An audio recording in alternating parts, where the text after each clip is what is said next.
YouTube, welcome back. Today we'll continue our series in NestJS fundamentals. Today we will try to create like a simple basic CRUD system in NestJS. We will not type that much code. We'll try to create application.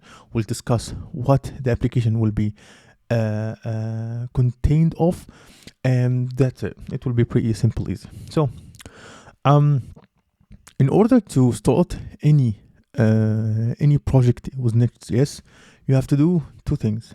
First, you have to put one command as once, which is the npm install -g nestjs.cli. I have done this before. Make sure if you are on Mac to put sudo first, and after that you'll type nest new and you put your project name. So I'll call it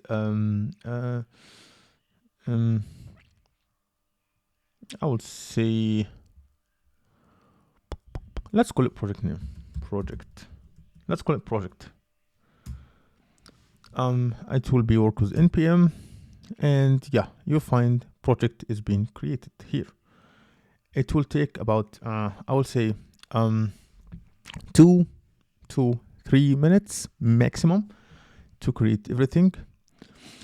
While everything is being created, let's start to discuss what we have here. So the project that we have directly will be created.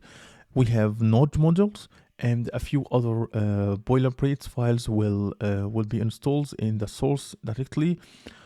In the source directly, we will find some files. We'll find the app.controller.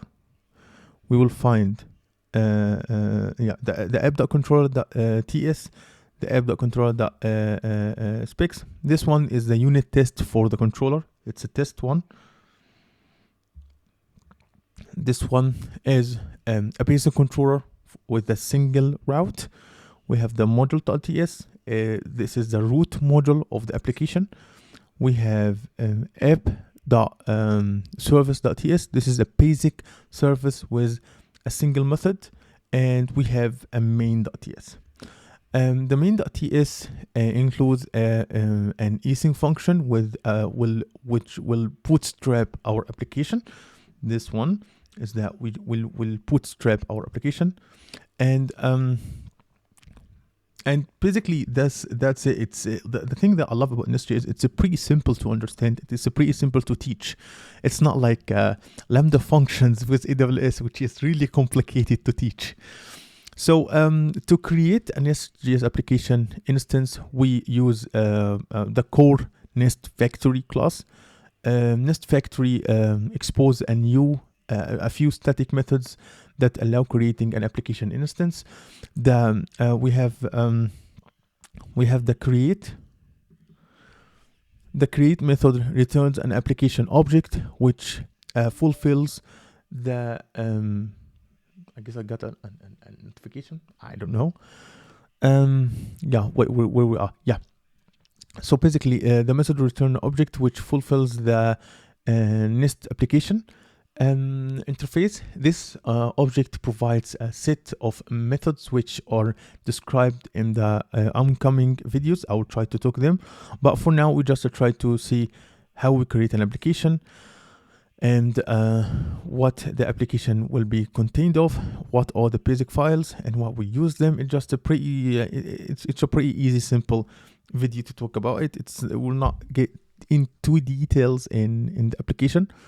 In the upcoming video, we'll talk about the controllers, we talk about the providers, we talk about the modules, we talk about the middlewares. Just don't worry. So Nest aims to be a platform agnostic framework. Like a platform independence makes it possible to create reusable logic parts of developers. Of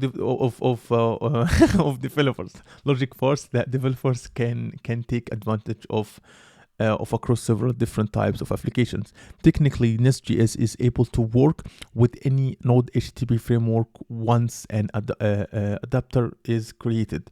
And this is the beauty of NestJS. It's really creative when it comes to that. In order to run your application, you could run npm start, like cd, let's go to project. I could npm start, and maybe you could have npm start dev or npm run start npm run start dev. And yeah, as you can see,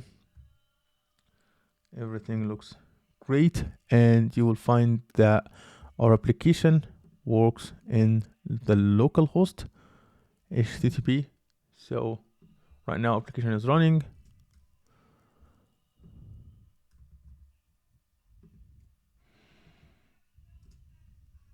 So if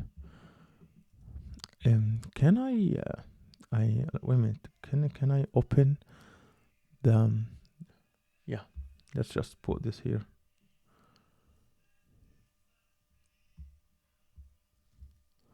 So let's just try to see here. Can I put the here? Yeah. Okay, that's great. So basically, if we open the local host, we say we have the hello world. So basically, right now we are running our application. You see here we have the hello world, which is true, and you have the console. You can look to the console, and you see that what we have. And yeah, so basically right now we have our application. We did run the application, and everything looks good. Everything looks smooth. And in the upcoming videos, we try to talk about the controllers, we try to talk about the modules, we try to talk about the providers and the middlewares, and to know what each one is used for. So that's it for today's video, and I hope you liked my content. If you like my content, make sure to subscribe and hit the notification bell so you'll never miss a video, and see you in future problem.